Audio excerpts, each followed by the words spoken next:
How's it going, guys? ATonOfBacon here, and we're going to continue playing Katawa Shoujo. Hope you enjoy.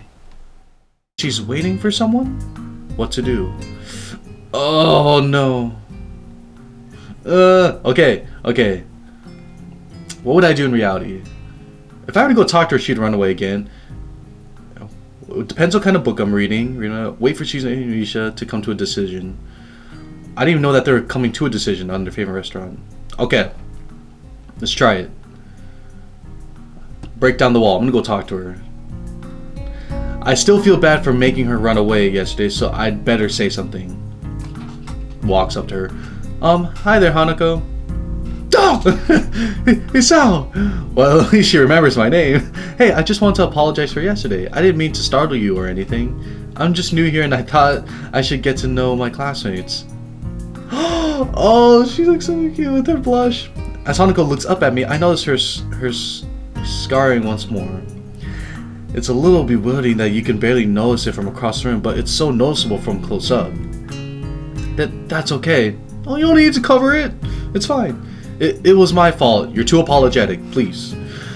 Nah, that wasn't anyone's fault. It just kind of happened. So, are you waiting for someone? I saw you looking at the door before. Yes, Lily. Oh, you mean Lily, the blind girl? The blind girl.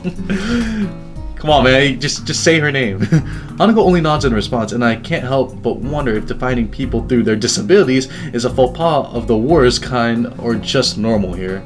I guess that explains why Lily took off after yesterday. She seems like a nice girl. Are you two friends? Yes.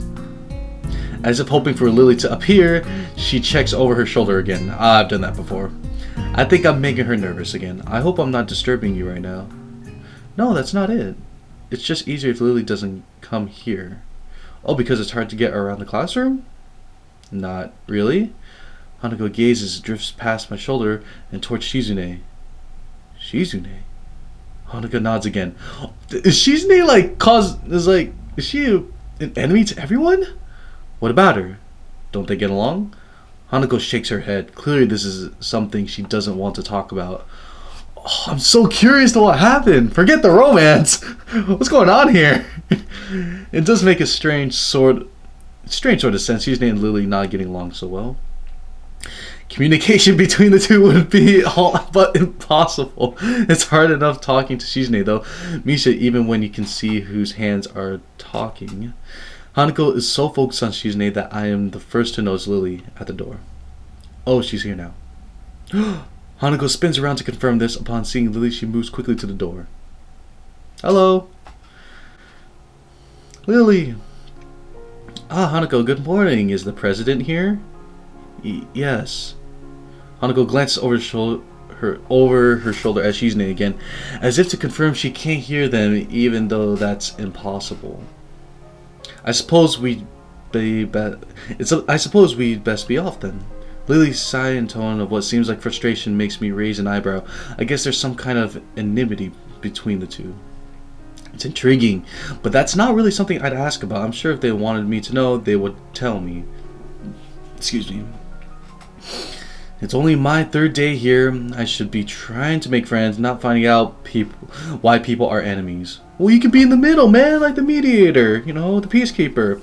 Still, it's a little funny to find out that this school has little feuds, just like my old high school. Even if people are more tolerant of others, they're still going to get on each other's nerves. Hey Lily, how are things? I'm sorry I made you run off yesterday. Oh my, is that Hisao? I didn't realize you were here. It seems that Lily is a little embarrassed about being so frank in front of me. Sorry Lily, I thought you realized. Do you not sense my presence?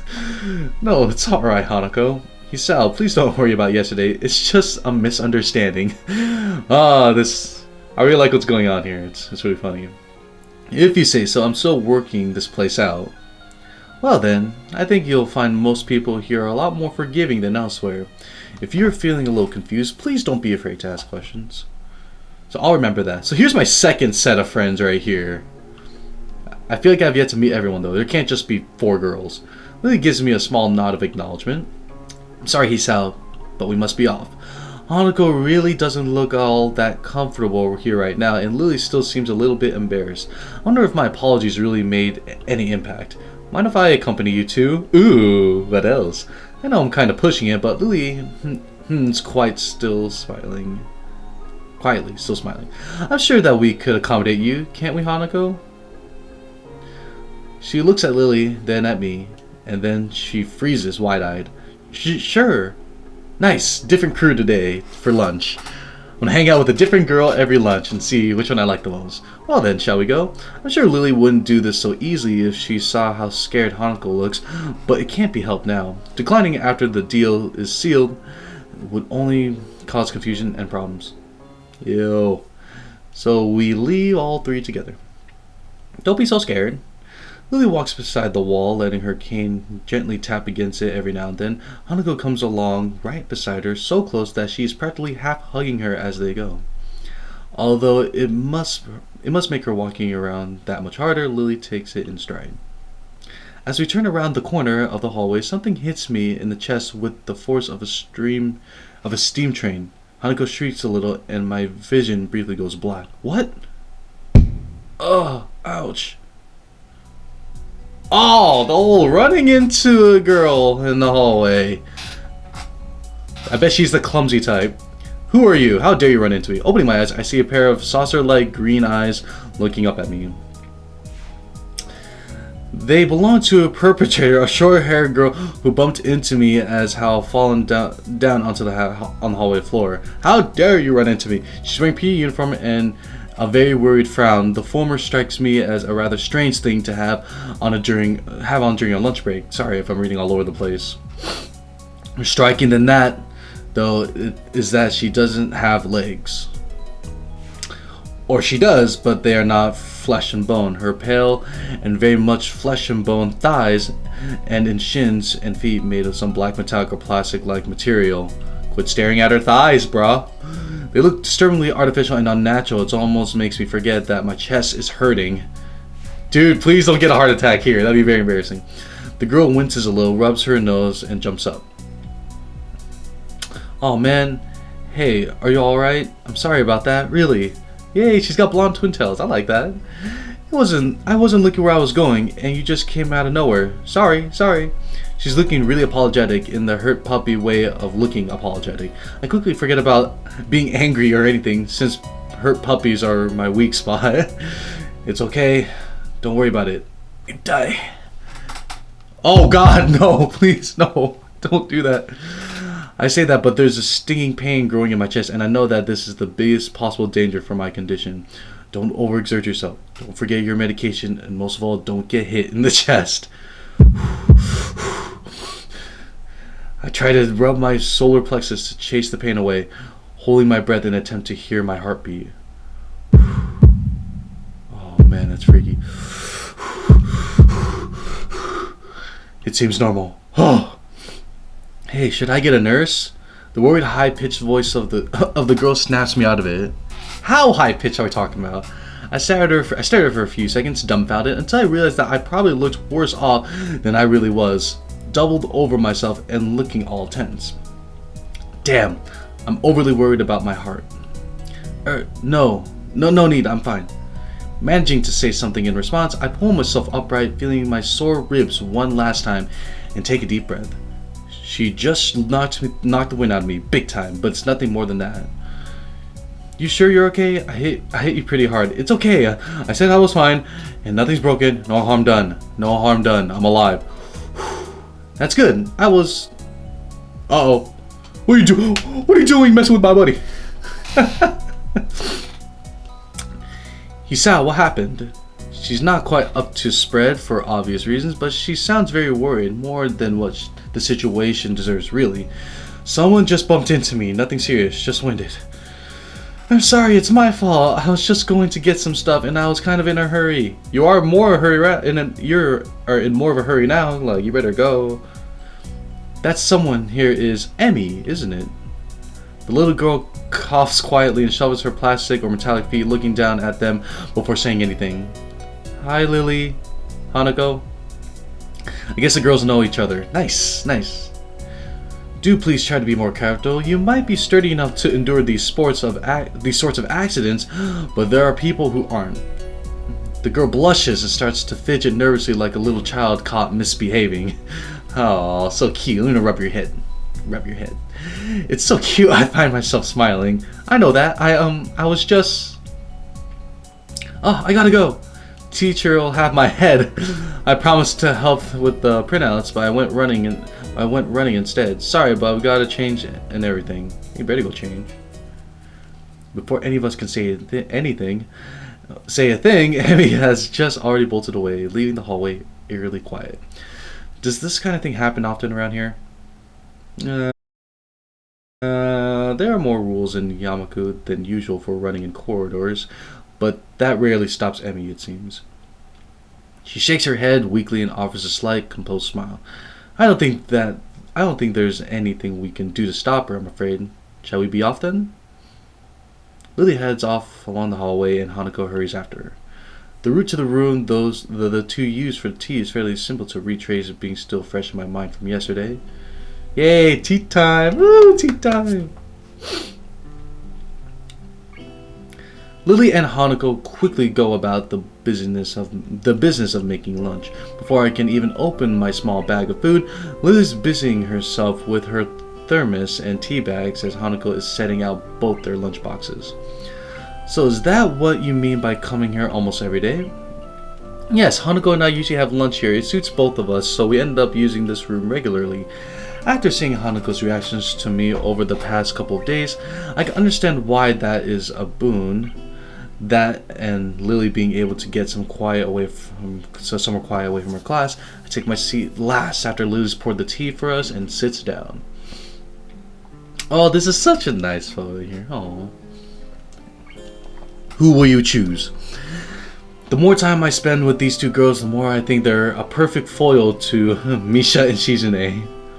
Even without a voice, Shizune is direct and brash, and Misha seems to get along with everyone. On the other hand, Lily is soft-spoken and relaxed, while Hanako seems to be the shyest girl I have ever met. So, how are you faring in Yamaku, Hisao? You seem a bit flustered before. Excuse me. Apart from getting lost every now and again and being crash-tackled outside my classroom, fine, I guess. You look pretty hurt before. Are you really okay? For a brief moment, I considered telling Hanako and Lily about my condition, but then I hold it back. You gotta tell them. I mean, what if something bad happens?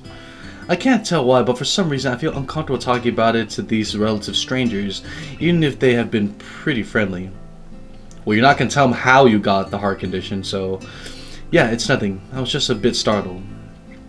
Judging from the two girls' expressions, I don't think that they're buying it, but in what I assume is their way of respecting my privacy, they don't press the matter.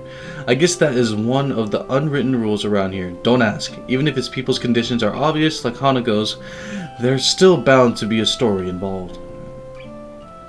Everyone has things they don't feel uncomfortable speaking about, and I think everyone here recognizes that. So, how long have you been in the school? You both seem to know your way around pretty well. Well, I've been here since the start of high school, but only moved into the dormitories a year ago. Hanako joined at the start of high school as well, and moved to dormitories when she did, if memory serves me right. That's right, since high school. So you've known each other since then? Since I moved, yes. Hanako lives next door to me, so it's only natural, right? Right. Yeah, of course. Living next to someone is probably the reason enough to befriend them, though I'm guessing that Lily's blindness played a part in it as well.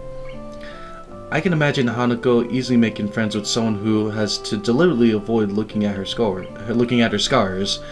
True. With the immediate conversation dried up, we start to eat our lunch. It isn't long before the bells are signing the end of the break. Like me, the girls pack up their lunches as efficiently as they set them out.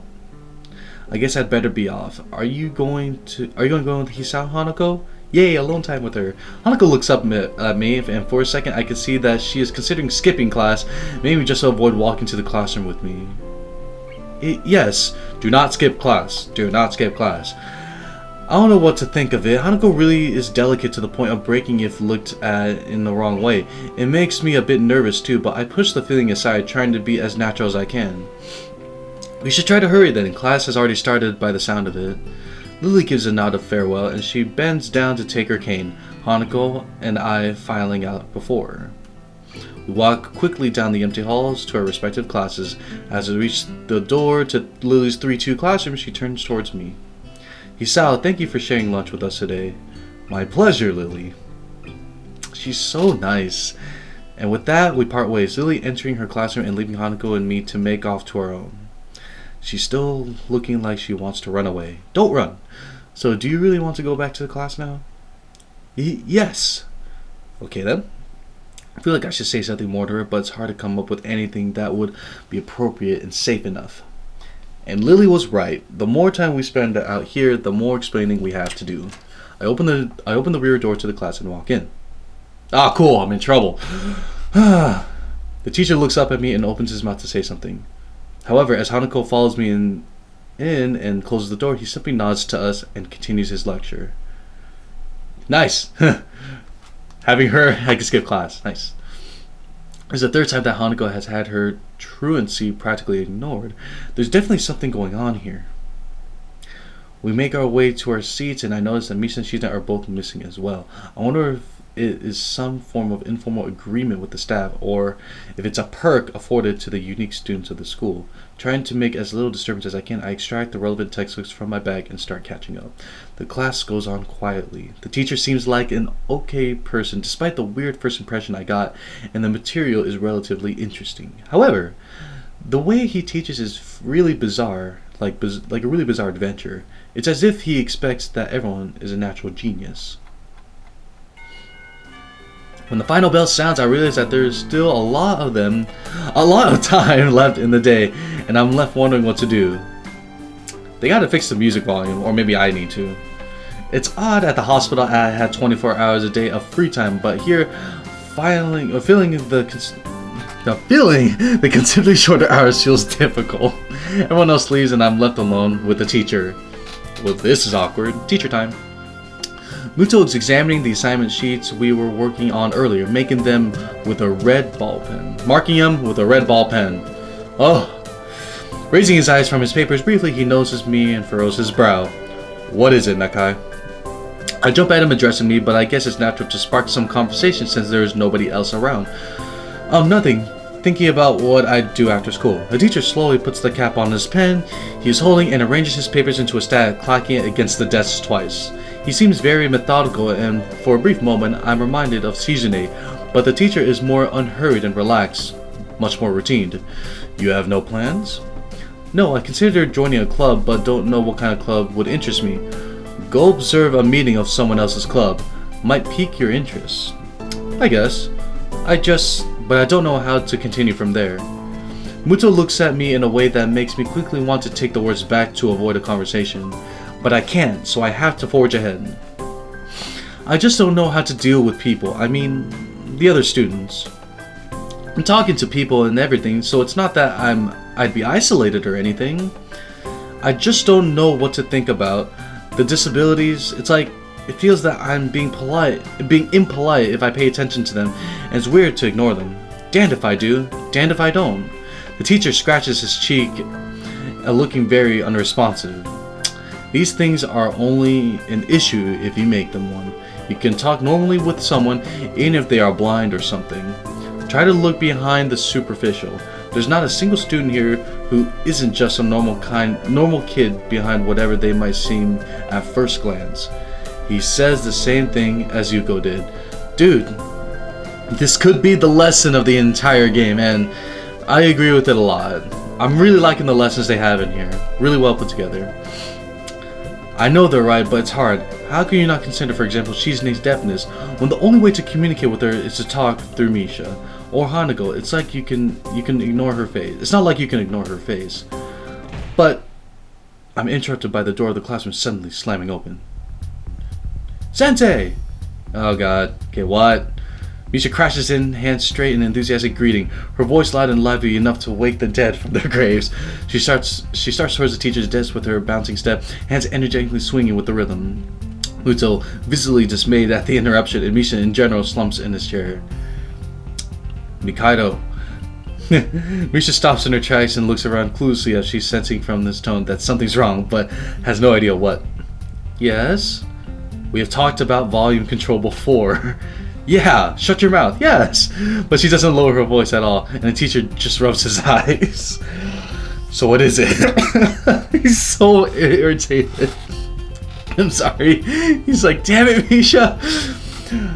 We need help. We are running out of supplies for the festival stands. Oh, there's a festival, I forgot. This is a distress. She waves a pink slip of paper she's holding around. So go get more supplies from the art room. What's the problem with that?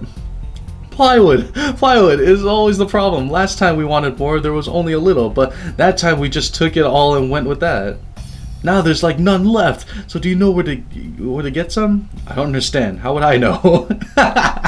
See, us adults don't know what we're doing. Shichan, the president thought that a teacher would know if there's plywood. Was she wrong? Muto looks like he's in great pain, frowning with his entire essence, and Misha doesn't get it at all. Looking at the two of them communicate is terrible, like looking at a man being tortured by drilling his skull open while blasting pop music at full volume at the same time. That's my personal hell right there. I'm afraid I have no idea if there is any plywood in the school, let alone where it would be if there is any. Aw, what should I do? Perhaps try to find Mr. Nomoya. I'm quite sure he would know where to find everything you need.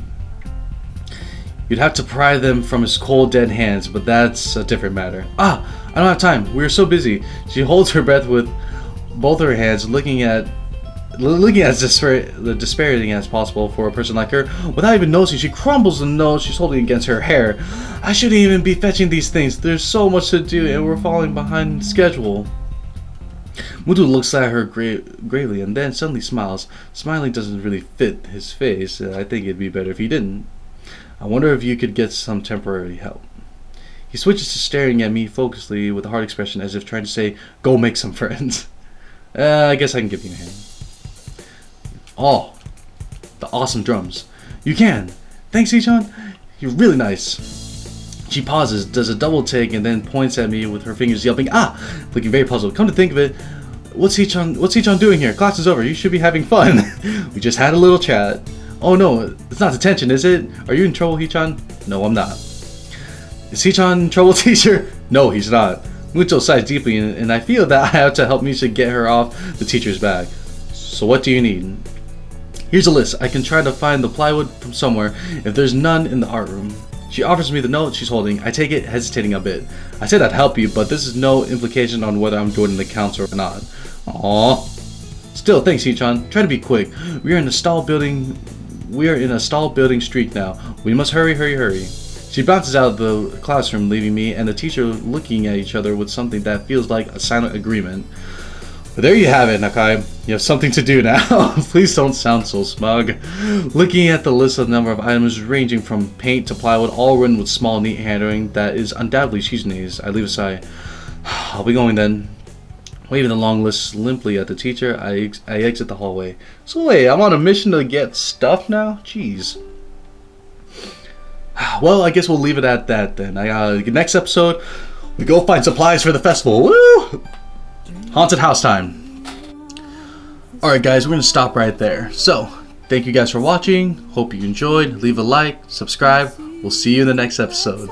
Be safe out there. Stay gold.